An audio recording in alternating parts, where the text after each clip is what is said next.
Gajanan developers Pune यांच्याकडून आता पंढरपुरात इसबाबी कलश मंगल कार्यालय येथे साकारला जातो आहे भव्य गजानन टॉवर 10 मजली ट्विन बिल्डिंगचा प्रकल्प। मजबूत आरसीसी फ्रेम रचना, पायांसाठी वायू प्रतिबंधक उपाययोजना, आयएस मानकानुसार भूकंप प्रतिरोधक आरसीसी रचना असलेल्या गजानन टॉवर मध्ये उपलब्ध आहेत अत्याधुनिक सुविधांनी युक्त 1022 स्क्वेअर फुटाचे 2 बीएचके फ्लॅट्स, सुशोभित प्रवेश कक्ष, सामायिक क्षेत्रासाठी अत्याधुनिक सुरक्षा यंत्रणा, लिफ्ट आणि सामायिक क्षेत्रांसाठी वीज बॅकअपची सुविधा, स्वतंत्र अग्निशमन यंत्रणा, 2 मजली पुरेशी पार्किंग व्यवस्था, प्रत्येक कार पार्किंगच्या ठिकाणी स्वतंत्र ईव्ही चार्जिंगची सोय, सोलर वॉटर यंत्रणा, प्रत्येक सदनिकेसाठी इन्व्हर्टरची सोय।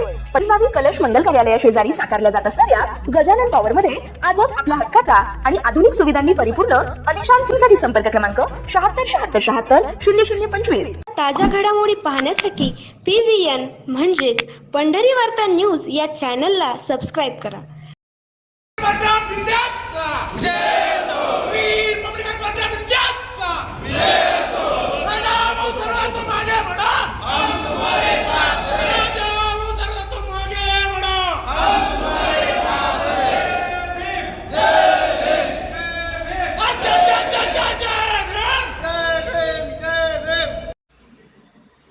अनुसूचित जातींच्या उपवर्गीकरणाला विरोध करण्यासाठी रिपब्लिकन पक्षाचे आठवले गट प्रदेशाध्यक्ष राजाभाऊ सरवदे यांच्या नेतृत्वाखाली 27 जुलै रोजी राज्यभरात सर्व जिल्हा आणि तालुका स्तरावर आंदोलने मोर्चे काढण्यात येणार आहेत। जोपर्यंत जातनिहाय जनगणना होत नाही तोपर्यंत उपवर्गीकरण लागू करू नये अशी पक्षाची स्पष्ट भूमिका आहे। उपवर्गीकरणामुळे अनुसूचित जातींमधील ऐक्य धोक्यात येईल आणि डॉक्टर बाबासाहेब आंबेडकर यांनी दिलेले आरक्षण कमकुवत होईल अशी भीती व्यक्त केली जात आहे। उपवर्गीकरणाच्या नावाखाली राजकीय हित साधून समाजात संभ्रम निर्माण केला जात असल्याची जनभावना आहे आणि यातूनच आज 27 जुलैच्या आंदोलनाबाबत आणि सोलापुरात 26 जुलै रोजी निदर्शनाच्या आंदोलनाबाबत माहिती देण्यासाठी तसेच या मोर्चात सहभागी होण्याचे आवाहन माध्यमातून जनतेपर्यंत पोहोचविण्यासाठी रिपब्लिकन पक्षाचे आठवले गट प्रदेशाध्यक्ष राजाभाऊ सरवदे यांच्या प्रमुख उपस्थितीत बुधवार दिनांक 15 रोजी पत्रकार परिषदेचे आयोजन करण्यात आले होते। यावेळी रिपब्लिकन पक्षाचे आठवले गट विविध पदाधिकारी कार्यकर्ते उपस्थित होते। रिपब्लिकन पार्टी ऑफ इंडियाच्या वतीने 3 जुलै 2026 ला राज्य कमिटी आणि राज्यातील सर्व जिल्हा प्रमुखाच्या संयुक्त बैठकीमध्ये पक्षाचे राष्ट्रीय अध्यक्ष तथा देशाचे केंद्रीय सामाजिक न्याय राज्यमंत्री आदरणीय आमदार रामदासजी आठवले यांच्या आदेशानुसार आणि राज्य कमिटीचे सन्माननीय अध्यक्ष राजाभाऊ सरवदे यांच्या आदेशानुसार 27 जुलै 2026 रोजी संपूर्ण महाराष्ट्रामध्ये 27 जुलै 2026 ला दुपारी 12 ते 3 या दरम्यान संपूर्ण महाराष्ट्रातील जिल्ह्यामध्ये जिल्हाधिकारी कार्यालयावर रिपब्लिकन पक्षाच्या वतीने धरणे, निदर्शने, मोर्चे याचं आयोजन अ, ब, क, ड या उपवर्गीकरणाला विरोध करण्यासाठी पक्षाने त्या ठिकाणी जाहीर केलेला आहे। आठवले साहेबांच्या आदेशानुसार आजची ही बैठक राज्य कमिटीच्या वतीने सोलापूर जिल्हा ग्रामीणची बैठक पंढरपूर या ठिकाणी आयोजित करण्यात आली आणि या बैठकीमध्ये असा निर्णय घेण्यात आला की 27 जुलैला संपूर्ण राज्यामध्ये हा कार्यक्रम असताना उपवर्गीकरणाच्या विरोधात सोलापूरमध्ये एक कृती समितीच्या वतीने मोर्चाचं आयोजन करण्यात आलेलं आहे त्याच दिवशी। आणि मग रिपब्लिकन पक्षाची भूमिका उपवर्गीकरणाच्या विरोधात असू नये अशा काही लोकांचा डाव आहे हे हाणून पाडण्यासाठी किंवा त्या मोर्चाला विरोध न करता रिपब्लिकन पक्षाने आजच्या बैठकीमध्ये असा निर्णय घेतला की 26 जुलैला दुपारी 12:30 ते 2 या काळामध्ये जिल्हाधिकारी कार्यालयासमोरील जिल्हा परिषद गेट, पूनम गेट समोर रिपब्लिकन पक्षाच्या वतीने भव्य असा निदर्शनाचा कार्यक्रम पक्षाच्या वतीने या ठिकाणी आयोजित करण्यात आलेला आहे। या कार्यक्रमासाठी रिपब्लिकन पक्षाच्या सोलापूर शाखेचे सर्व पदाधिकारी, सर्व शहरातील शाखेचे पदाधिकारी, आंबेडकर प्रेमी जनता, त्यासोबतच जिल्ह्यातील 11 तालुक्याचे तालुका प्रमुख, सर्व पदाधिकारी, सर्व बांधव आणि सर्व समाज यांना आम्ही त्या ठिकाणी आमंत्रित करण्यात आलेलं आहे आणि निश्चितच मला खात्री आहे की एकाच प्रश्नावर 2 कार्यक्रम एका दिवशी होऊ नये ही भूमिका रिपब्लिकन पक्षाने आम्ही समजून घेतली. समाजामध्ये वेगळा संदेश जाऊ नये यासाठी रिपब्लिकन पक्षाच्या आठवले गटाचा 26 जुलैला निदर्शनाचा कार्यक्रम मोठ्या प्रमाणामध्ये सोलापूरमध्ये आम्ही आयोजित करण्यात आलेला आहे. 27 तारखेला सामील होणार आहे का पक्ष? नाही, आता त्याच्यामध्ये कसं आहे की आतापर्यंत कृती समितीच्या वतीनं रिपब्लिकन पक्षाकडे कोणीही आलं नाही. नंबर 1.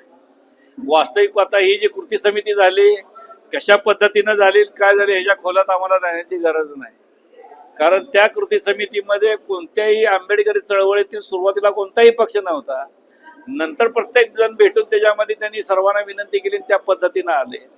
जर कृती समितीचे लोक आमच्याकडे चर्चा करायला आले तर त्याच्यावर निर्णय घेण्यात येईल. कारण पार्टीचा एकाच प्रश्नावर अबाकडच्या विरोधात आम्ही सुद्धा अबाकडच्या विरोधात डॉक्टर बाबासाहेब आंबेडकरांनी भारतीय संविधानामध्ये 59 अनुसूचित जातीतील लोकांना एकत्र करण्याची जी भूमिका घेतली तीच भूमिका रिपब्लिकन पक्षाच्या आठवले गटाची राहील. शासनाने किंवा ब्रदर समितीनं जो निर्णय अजून जाहीर झालेला नाही, ब्रदर समितीनं अहवाल शासनाकडे दिला, शासनाने तो अजून जाहीर केलेला नाही.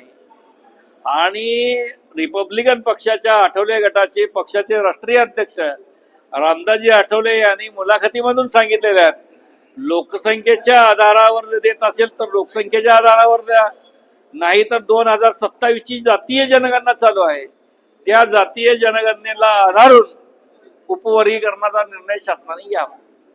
उपवर्गीकरण करावं असं महाराष्ट्र शासनाला बंदी नाही किंवा बंधनकारक नाही. सुप्रीम कोर्टाने ज्या त्या राज्यांनी निर्णय घ्यावा अशा पद्धतीचा आदेश दिलेला आहे. कृती समितीकडून जर आपल्याला निमंत्रण आलं तर 26 तारखेचा कार्यक्रम निदर्शनाचा होणार की नाही? ते आमची राज्य कमिटीची पदाधिकाऱ्यांची सगळ्याशी चर्चा करून त्यावर निर्णय घेतला जाईल. येत असताना जर विनंती आली तर पक्षाची बैठक घेण्यात येईल तातडीने, त्याच्यामध्ये निर्णय घेण्यात येईल. नाही तर 26चा आमचा कार्यक्रम निदर्शनाचा फायनल आहे. याबाबत फडणवीस साहेबांची चर्चा वगैरे झाली? फडणवीसचा आमचा काय संबंध आहे? सरकार म्हणून पक्षाचे राष्ट्रीय नेते रामदासजी आठवले चर्चा करतील. पण आमची भूमिका बाबासाहेबांची संविधानामध्ये जी भूमिका आहे अनुसूचित जातीतील 59 जाती एकत्र राहाव्यात आणि त्यांना जे 13% रिझर्वेशन आहे ते रिझर्वेशन अबाधित राहावं यासाठी आम्ही त्यांच्या सोबत आहोत. सरकार म्हणून फडणवीस लवकर निर्णय घेत नाही त्यामुळे हा प्रश्न प्रलंबित ठेवलेला आहे. त्यामुळे वातावरण चिघळायचा प्रश्न निर्माण झालेला आहे. आता ज्यांनी त्यांनी नो निर्णय घेणं गरजेचं आहे.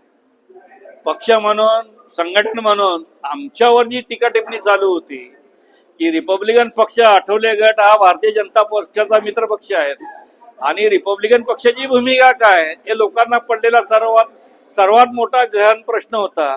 या प्रश्नावर राज्य कमिटीमध्ये 3 तारखेच्या बैठकीमध्ये चर्चा झाली आणि आम्ही समाजासोबत आहे, समाजावर चळवळ अवलंबून असते म्हणून आम्ही सर्वांनी निर्णय घेतला की अबकड या उपवर्गीकरणाच्या विरोधात रिपब्लिकन पक्ष राहील.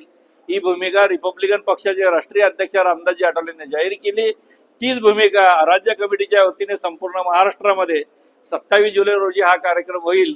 परंतु सोलापूरमध्ये 27ला दुसरा कार्यक्रम असल्यामुळं सोलापूर जिल्हा अपवाद म्हणून 26 तारखेला निदर्शनाचा कार्यक्रम पक्षाच्या वतीने या ठिकाणी आम्ही जाहीर केलेला आहे. दोन्ही लढाई न्यायालयीन लढाईसाठी सदावर ते फिक्स आहे. तिथं रस्त्यावरच्या लढाईला आंबेडकरी चळवळीतील सर्व जनता तयार आहे.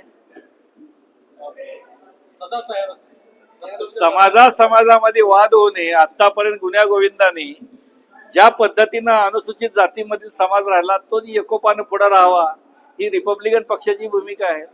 आता आठवले साहेबांवर मध्ये प्रश्न विचारला, आठवले साहेब मांग काय म्हणले, पण आठवले साहेबांची जात संपूर्ण महाराष्ट्राला माहिती आहे. कोण म्हणल्यामुळं काय आठवले साहेब मांग झाले नाही त्याच्यावर उत्तर सुद्धा आठवले साहेबांनी दिलं नाही. म्हणजे किती मोठं मन आहे त्या माणसाचं अगदी की 26 जुलैच्या रिपब्लिकन पक्षाच्या वतीने आयोजित करण्यात आलेल्या निदर्शनाच्या कार्यक्रमात आपण सर्वांनी उपस्थिती दाखवून उपवर्गीकरणाला आपला विरोध आहे ही भूमिका आपण त्या ठिकाणी मांडावी. धन्यवाद. जय भीम.